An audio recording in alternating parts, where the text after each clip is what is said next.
नमस्कार, मैं हूं आपके साथ वर्षा शर्मा और रुक करेंगे उत्तर प्रदेश की खबरों की ओर। मुख्यमंत्री योगी आदित्यनाथ गोरखपुर दौरे पर रहे, जहां उन्होंने भाजपा के दिवंगत महानगर अध्यक्ष देवेश श्रीवास्तव के आवास पर पहुंचकर शोक संवेदनाएं व्यक्त की। सीएम योगी ने श्रीवास्तव के चित्र पर पुष्पांजलि अर्पित करते हुए उन्हें श्रद्धांजलि दी। इस दौरान उनके साथ जल शक्ति मंत्री स्वतंत्र देव सिंह भी मौजूद रहे। मुख्यमंत्री योगी ने समाजसेवी गुड्डू सिंह के आवास पर भी पहुंचकर परिजनों से मुलाकात की और इसके साथ ही बता दें कि परिवार को ढाढ़स बांधा। उन्होंने गुड्डू सिंह के सामाजिक कार्यों की सराहना करते हुए कहा कि उनका योगदान सदैव स्मरणीय रहेगा। इसके अलावा मुख्यमंत्री अस्वस्थ चल रहे और इसके साथ ही भाजपा नेता अजय सिंह के घर भी पहुंचे और उनके स्वास्थ्य की जानकारी ली। उन्होंने अजय सिंह के जल्द स्वस्थ होने की कामना की। मुख्यमंत्री योगी आदित्यनाथ ने अपने सोशल मीडिया प्लेटफॉर्म एक्स पर भी बता दें कि भावुक श्रद्धांजलि देते हुए लिखा कि गोरखपुर के दिवंगत भाजपा महानगर अध्यक्ष श्री देवेश श्रीवास्तव जी सदैव हमारी स्मृतियों में रहेंगे। आज गोरखपुर स्थित आवास पर पहुंचकर उनके चित्र पर पुष्पांजलि अर्पित की और मेरी संवेदनाएं उनके परिजनों के साथ है।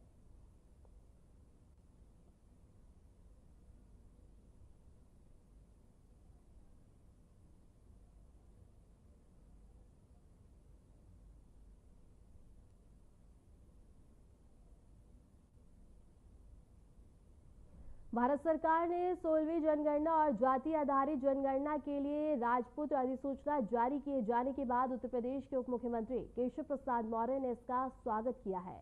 डिप्टी सीएम मौर्य ने कहा है कि कल भारत सरकार द्वारा जो जनगणना और जाति जनगणना की अधिसूचना जारी की गई है, मैं उसका स्वागत करता हूं।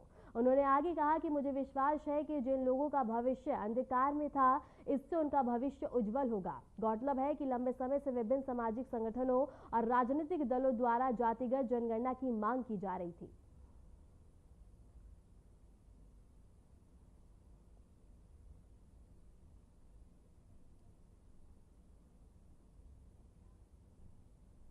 लखनऊ में प्रेस वार्ता करते हुए सपा अध्यक्ष अखिलेश यादव ने बुनकर समाज की बदहाली को लेकर राज्य सरकार पर निशाना साधा। उन्होंने कहा कि बुनकरों को कम मजदूरी मिल रही है, जिससे उनकी आर्थिक स्थिति दिन ब दिन बिगड़ती जा रही है। अखिलेश ने आरोप लगाया कि बुनकरों का हक छीना जा रहा है और उन्हें काम बढ़ाने के लिए कोई संसाधन या समर्थन नहीं मिल पा रहा है। उन्होंने सरकार से बुनकरों के लिए ठोस नीति लाने की मांग की है।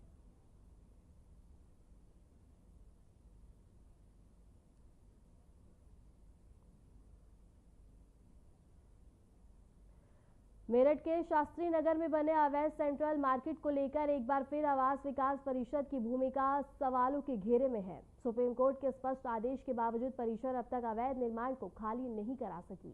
तय समय सीमा बीत जाने के बावजूद परिषद ने केवल नोटिस चस्पा कर मामले को टाल दिया। अब इस पूरे प्रकरण को लेकर न्यायिक अवमानना और इसके साथ ही प्रशासनिक लापरवाही दोनों पर बहस छिड़ गई है।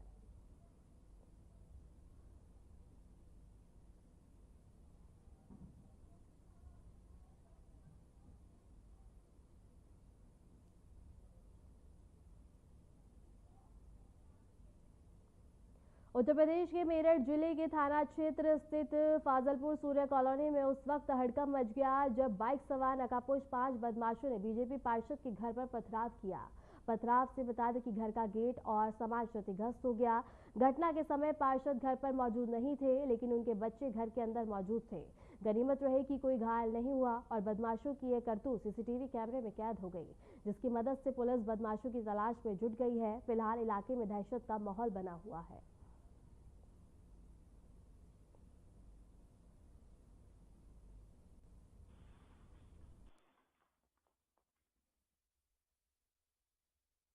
एक वीडियो वायरल हो रही है जिसमें कुछ बाइक सवार युवकों द्वारा एक पार्षद उनके घर पर पथराव किया जा रहा है। ये रात्रि करीब 2 बजे की वीडियो बताई जा रही है। थाना कंकरखेड़ा क्षेत्र की वीडियो है। इसमें पुलिस द्वारा इसका संज्ञान लिया गया है। इसमें पुलिस की 2 टीमें लगाई गई, सीसीटीवी फुटेज एवं आसपास के लोगों से पूछताछ की जा रही है। जो भी तथ्य सामने आएंगे उसके अनुसार इसमें आवश्यक कार्रवाई।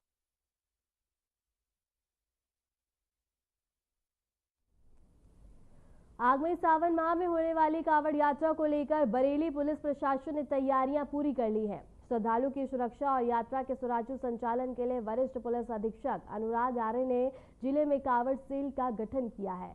इस विशेष कांवड़ सेल के माध्यम से कांवड़ लेकर आने जाने वाले श्रद्धालुओं का पूरा रिकॉर्ड रखा जाएगा और पुलिस को यात्रा मार्ग पर विशेष सतर्कता बरतने और संवेदनशील स्थानों पर सुरक्षा व्यवस्था पुख्ता रखने के निर्देश दिए गए। एसएसपी अनुराग आर्य ने अधिकारियों को स्पष्ट निर्देश दिए हैं कि यात्रा के दौरान किसी भी प्रकार की अफवाह या अव्यवस्था को रोकने के लिए लगातार निगरानी और गश्त की जाए। साथ ही ड्यूटी में तैनात पुलिसकर्मियों को संवेदनशील और भीड़भाड़ वाले क्षेत्रों में अतिरिक्त सावधानी बरतने को कहा गया। प्रशासन की ओर से यह भी बताया गया है कि सीसीटीवी निगरानी, ड्रोन कैमरे और कंट्रोल रूम से यात्रा पर पैनी नजर रखी जाएगी ताकि श्रद्धालु निर्बाध और सुरक्षित रूप से अपनी धार्मिक यात्रा पूरी कर सके।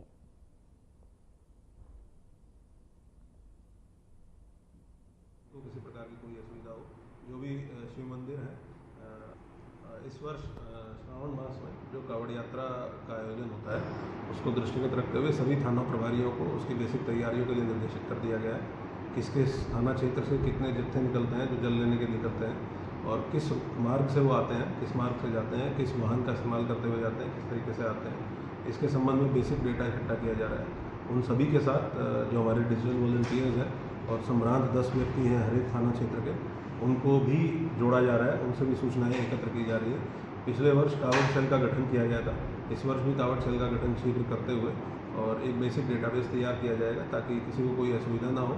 और जो भीड़ का आकलन है वो जिस दिन जितनी भीड़ रहेगी उसके हिसाब से हमारा डायनेमिक डिप्लॉयमेंट हो और ट्रैफिक की व्यवस्था भी ऐसी रहे कि ना तो कावड़ यात्रियों को कोई असुविधा हो और ना ही जो यहाँ के लोकल स्थानीय लोग हैं उनको किसी प्रकार की कोई असुविधा हो। जो भी शिव मंदिर है उनका भी सभी के साथ एक बैठक शीघ्र ही आयोजित की जाएगी जिसमें बेसिक व्यवस्थाओं के संबंध में, सुरक्षा व्यवस्था के संबंध में, सीसीटीवी लगाने के संबंध में और प्रशासन पुलिस से जो भी उनकी अपेक्षाएं हैं उसके संबंध में भी पूरा फीडबैक लिया जाएगा। तो हम लोगों ने ऑलरेडी इसकी पूरी तैयारी शुरू कर दी है और कुछ ना कुछ और बेहतर करते हुए, पिछले साल व्यवस्थाएँ थी उनको और बेहतर तरीके से करते हुए अच्छे सुगम तरीके से और बहुत ही शांतिपूर्ण अच्छे माहौल में कावड़ यात्रा को सकुशल संपन्न कराया।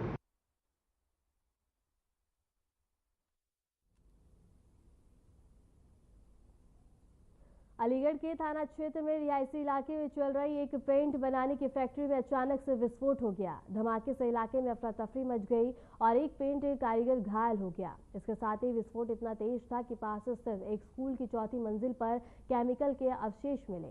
रिहायशी क्षेत्र में चल रही इस फैक्ट्री से बड़ा हादसा हो सकता था और पुलिस अब पूरे मामले की जांच पड़ताल में जुट गई है।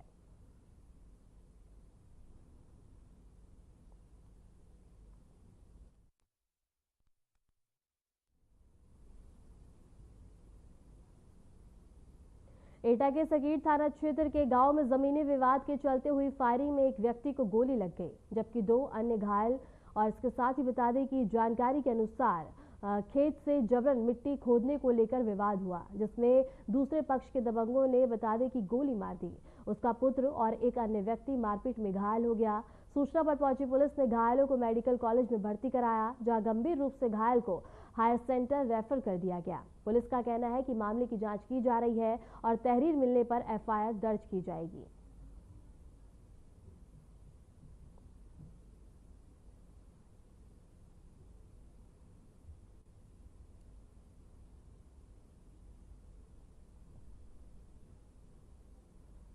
उत्तर प्रदेश के बुलंदशहर जिले के खानपुर थाना क्षेत्र स्थित गांव में बता दें कि सोमवार को उस वक्त हड़कंप मच गया जब खाना बनाते समय एक घर में गैस सिलेंडर फट गया।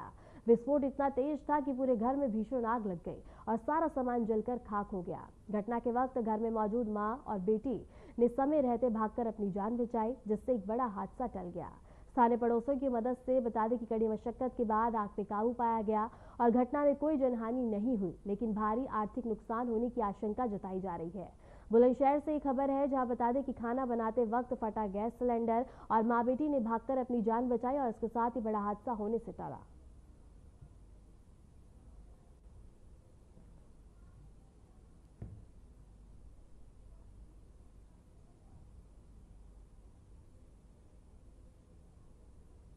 संभल जिले के भैजवाई कस्बे में स्थित मुख्य चौराहे पर वर्षों पुराने एक हनुमान मंदिर को प्रशासन ने अतिक्रमण की श्रेणी में आने के चलते हटा दिया है। मंदिर हाईवे के बीच में स्थित था जिससे यातायात में बाधा आ रही थी। इसके साथ ही एसडीएम दल मौके पे पहुंचे और भारी पुलिस बल के साथ मौके पे पहुंचे और मंदिर को हटाने की कार्रवाई शुरू करी। प्रशासन की ओर से बताया गया कि मंदिर को पास से एक निर्धारित स्थल पर कर दिया गया और जहां पूजा पाठ की व्यवस्था भी की गई और जैसे ही मंदिर हटाने की सूचना इलाके में फैली, मौके पर भारी भीड़ एकत्रित हो गई। हालांकि पुलिस और प्रशासन की सूझबूझ के चलते माहौल शांतिपूर्ण बनाया रहा और इस पूरे मामले को लेकर स्थानीय प्रशासन का कहना है कि धार्मिक भावनाओं का सम्मान करते हुए मंदिर को श्रद्धापूर्वक दूसरी जगह पे कर दिया गया, इसके साथ ही जिससे यातायात सुचारू हो सके और जनहानि प्रभावित ना हो।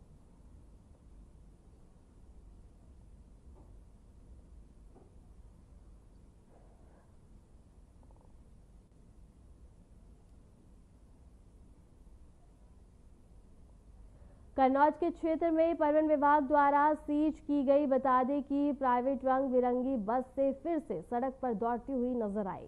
जानकारी के मुताबिक परिवहन विभाग की आरटीओ टीम ने इस बस को अवैध संचालन और नियम उल्लंघन को चलते जुर्माना लगाकर सीज किया था। हालांकि जुर्माना भरने के बाद बस को छोड़ दिया गया और वह एक बार फिर से दबंगई के दम पर यात्रियों से मनमाना किराया वसूल करती हुई नजर आ रही है। इतना ही नहीं, यात्रियों और रोडवेज कर्मियों का आरोप है कि प्राइवेट बस चालक न सिर्फ मनमाना किराया वसूल रहे हैं, बल्कि रोडवेज स्टाफ को धमकाने से भी पीछे नहीं हट रहे हैं।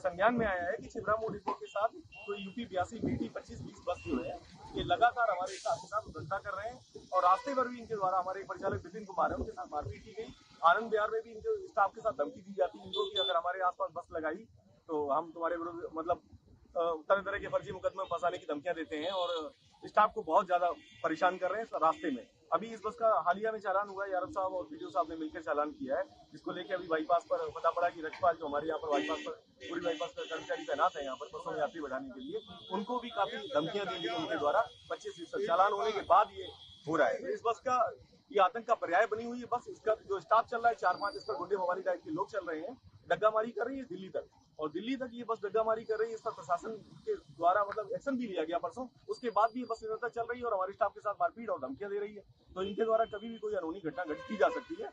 ऐसे में हम प्रशासन के संज्ञान में ये लाना चाहते हैं कि प्रशासन इस चीज को गंभीरता से ले और इस पर कड़ाई से एक्शन ले।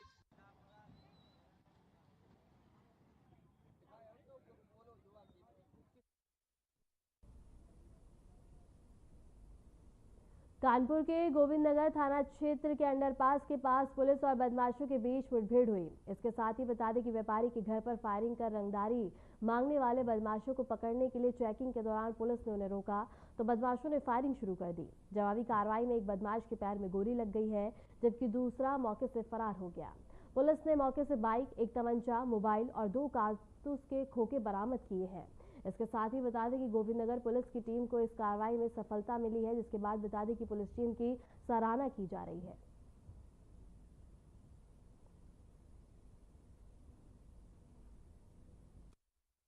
गोविंद नगर थाना क्षेत्र के रहने वाले एक व्यापारी अनिल गुप्ता, जिनकी बिल्हौर में ज्वेलर्स की शॉप है, वो जब अपनी दुकान बंद करके बिल्हौर से अपने घर की तरफ आ रहे थे तो रास्ते में बाइक सवार 2 बदमाशों ने उनका पीछा करना शुरू किया था और रास्ते में ही उनको 1 से 2 बार कॉल भी की, लेकिन बात नहीं हो पाई थी।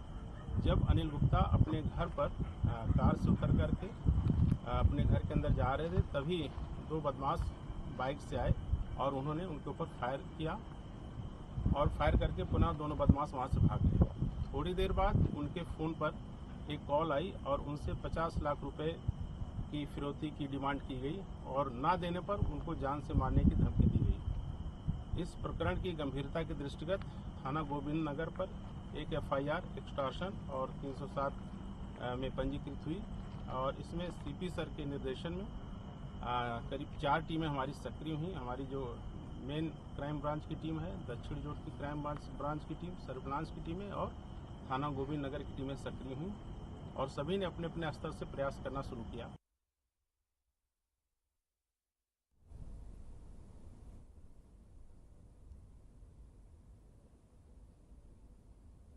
मेरठ के थाना क्षेत्र में हापुड़ अड्डे के पास आधी रात को बता दें कि बाइकर्स गैंग से कहासुनी के बाद गोली मारकर हत्या कर दी गई। घटना को अंजाम देने के बाद आरोपी मौके से फरार हो गए। सूचना पर पहुंची पुलिस ने शव को कब्जे में लेकर बता दें कि पोस्टमार्टम के लिए भेज दिया और मृतक के साथी से पूछताछ की जा रही है। मृतक के भाई की तहरीर पर मुकदमा दर्ज कर लिया गया है और पुलिस आरोपियों की तलाश में जुटी हुई है।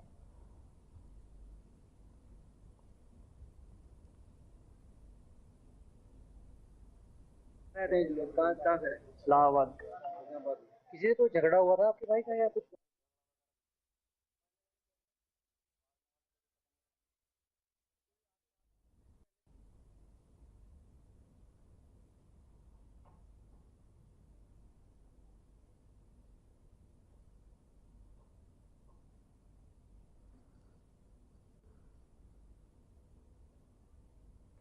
मैनपुरी जिले के थाना क्षेत्र अंतर्गत बता दें कि ग्राम पात्रा को ब्लॉक का दर्जा देने की मांग को लेकर किसान लोक शक्ति संगठन के बैनर तले किसानों ने जोरदार प्रदर्शन किया। प्रदर्शनकारी किसान नेताओं ने जिलाधिकारी कार्यालय पहुंचकर डीएम को ज्ञापन सौंपा, जिसमें बता दें कि ब्लॉक बनाने के साथ साथ सर्किल रेट बढ़ाने की मांग भी शामिल थी।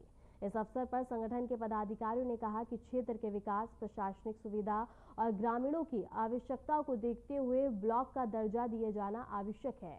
सीएम ने प्रतिनिधि मंडल को आश्वासन दिया कि ज्ञापन को शासन को भेज दिया जाएगा और नियमानुसार इसकी कार्रवाई की जाएगी।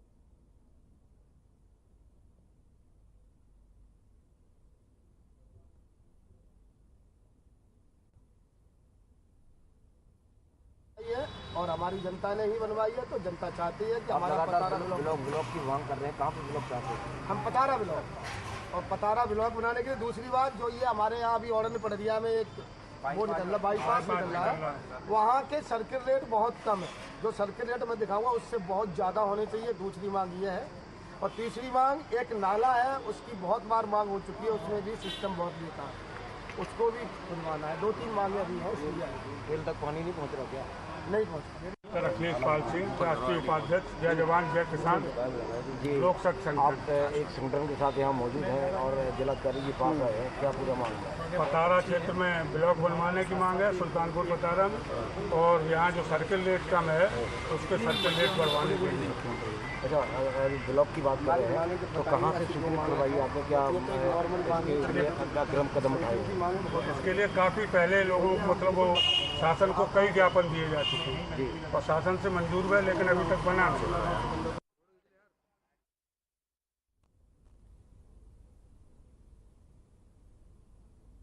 लोहदाकांड मामले ने अब सियासी रंग ले लिया है। घटना को लेकर समाजवादी पार्टी के प्रदेश अध्यक्ष श्यामलाल पाल को प्रयागराज स्थित पार्टी कार्यालय में हाउस अरेस्ट कर लिया गया।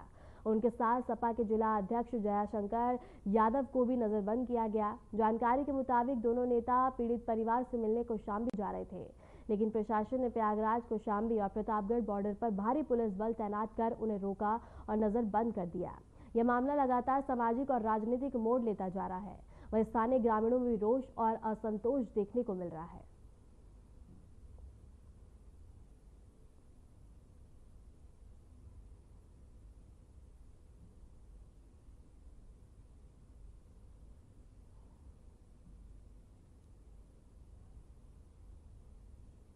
बता दें कि सियासी माहौल गर्माता हुआ नजर आ रहा है, जहां बता दें कि सपा प्रदेश अध्यक्ष श्यामलाल को अरेस्ट और इसके साथ ही बता दें कि पीड़ित परिवार से मिलने जा रहे थे, जहां बता दें कि उसके बाद पुलिस ने चौकसी बढ़ाते हुए और इसके साथ ही रोक दिया और इसके साथ ही बता दें कि अब ये पूरा मामला सियासी रुख लेता हुआ नजर आ रहा है।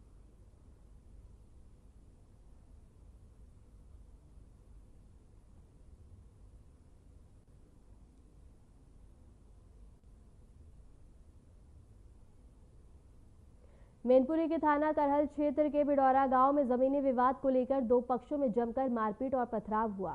इस दौरान एक पक्ष ने दूसरे पर ईंट पत्थरों से हमला कर दिया और पथराव में युवतियों की सक्रिय भागीदारी का वीडियो सोशल मीडिया पर वायरल हो गया। पुलिस ने मामले की जांच शुरू कर दी है और वायरल वीडियो की भी जांच अब की जा रही है। मैनपुरी से एक खबर है, जहां बता दी कि जमीनी विवाद में पथराव देखने को मिले, इसके साथ ही ईंट पत्थर और इसके साथ ही हमला करते हुए नजर आए युवतियों का वीडियो अब सोशल मीडिया पे तेजी से वायरल होता हुआ नजर आ रहा है।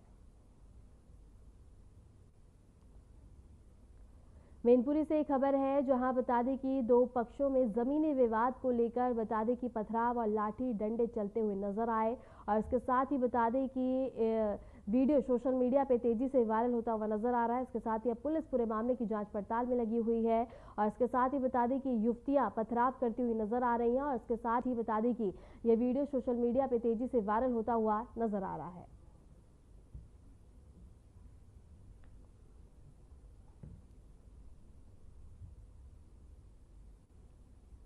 बुलंदशहर में पिछले एक सप्ताह से चल रही गर्मी से राहत मिली है। देर रात से मौसम में बदलाव आया और तेज हवाओं के साथ तापमान में गिरावट दर्ज की गई।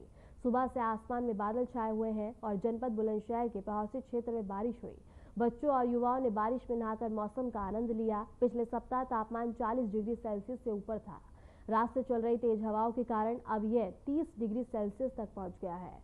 मौसम विभाग के अनुसार अगले 2 दिनों में बारिश की संभावना है और बुलंदशहर के विभिन्न इलाकों में बारिश हुई है। इससे तापमान में और भी गिरावट की उम्मीद है और किसानों को भी राहत मिलेगी क्योंकि बारिश से सूखती फसलों को फायदा होगा।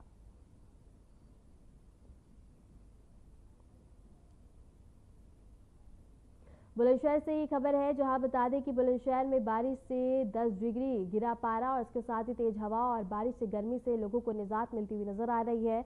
जहां एक और बता दें कि लोग भीषण गर्मी से परेशान थे और इसके साथ ही बाहर निकलने से बच रहे थे और इसके साथ ही अब बता दें कि मौसम ने करवट लेते हुए झमाझम बारिश हुई और इसके साथ ही बता दें कि बुलंदशहर में मौसम सुहाना और इसके साथ ही झमाझम बारिश होती हुई नजर आई। जहां बता दें कि बच्चों ने नहाकर और इसके साथ ही लोगों ने गर्मी से राहत की सांस लिया और इसके साथ ही अगले 2 दिनों में और भी बारिश होने की संभावना जताई गई है।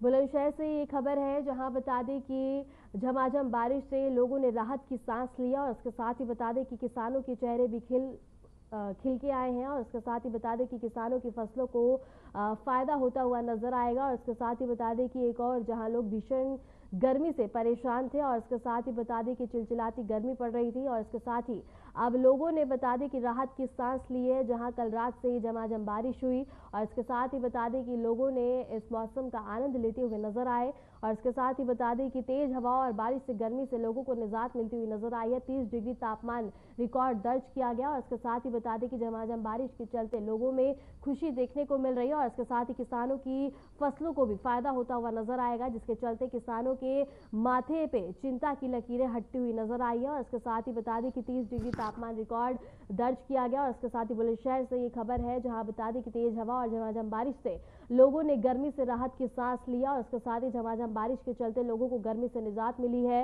और इसके साथ ही बता दें कि तेज हवा और बारिश के चलते और मौसम में बादल छाए रहने से लोगों में खुशी देखने को मिली और इसके साथ ही लोगों ने गर्मी से राहत की सांस ली है। इसके साथ ही अगर किसानों की बात करें तो बता दें कि किसानों के चेहरे भी खिल उठते हुए नजर आए हैं क्योंकि उनकी फसलों को सूखती हुई फसलों को अब काफी ज्यादा फायदा होता हुआ नजर आएगा। इसके साथ ही मौसम विभाग ने अगले 2 दिनों तक भी बता दें कि बारिश होने की संभावना जताई है और इसके साथ ही बता दें कि बच्चों ने बारिश में नहाकर इस मौसम का आनंद उठाते हुए नजर आया और इसके साथ तेज हवाओं और बारिश से बता दें कि लोगों ने गर्मी से राहत की सांस ली है। जहां बता दें कि बुलंदशहर में 30 डिग्री तापमान रिकॉर्ड दर्ज किया गया और इसके साथ ही बता दें कि सभी के चेहरे खिल उठते नजर आए हैं। जहां बुलंदशहर में बता दें कि कल रात से बारिश से लोगों के चिंता और इसके साथ ही बता दें कि किसानों की चिंता हटती हुई नजर आई है। फिलहाल के लिए खबरों में इतना ही और ऐसे ही देश दुनिया की तमाम खबरों को जानने के लिए बने रहे हमारे साथ।